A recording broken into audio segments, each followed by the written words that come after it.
کی سازش کا بیانیہ تھا. پچھلے دنوں آپ نے ایک انٹرویو میں کہا کہ it's over now, it's behind me, we want better relationship with the U S.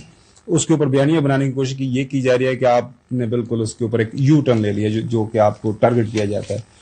اس پہ کیا کامنٹ ہے آپ کا؟ دیکھیں، یو ٹرن کئی دفعہ بہت اچھی چیز ہوتی ہے. جن لوگوں نے ہماری حکومت گرائی تھی اور انہوں نے جب دیکھا کہ پبلک آ کے ہمارے ساتھ کھڑی ہو گئی ہے تو عقل بندی یہ تھی کہ وہ یو ٹرن لیتے.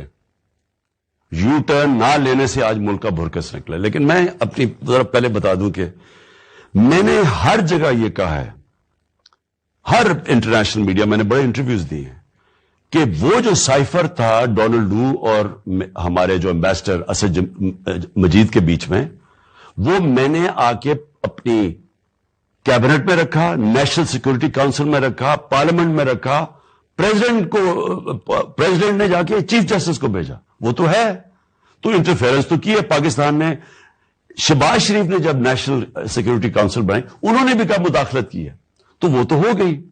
میں ان کو آگے کا کہہ رہا تھا، میں نے کہا دیکھو میری آپ نے گورنمنٹ گرائی ٹھیک ہے، لیکن میری ذات سے زیادہ میرے ملک کے مفادات ہیں.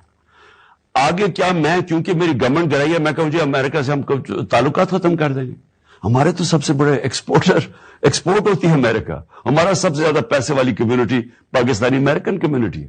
لہذا یہ عمران خان کی ایگو کا مسئلہ نہیں ہے، یہ جو پاکستان کے لوگوں کے مفادات ہیں وہ میں نے کہا وہ زیادہ امپورٹنٹ ہے بجائے جو میری لائکس اور ڈس لائکس ہے. اور لوگوں کے مفادات ہیں کہ ہم آگے بڑھیں، اپنے تعلقات بڑھائیں. میں نے یہ کہا ہے.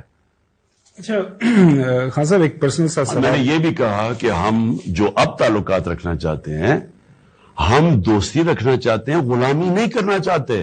یہ میں نے بار بار کہا ہے کہ جو پرانے تعلقات وہ ہمیں حکم کر رہے ہیں، کبھی یہ کر دو، کبھی جنگ میں لڑ لو، کوئی لوگ برباد. میں نے یہ ان کو کہا کہ یہ جو ہم تعلقات چاہتے ہیں یہ جس طرح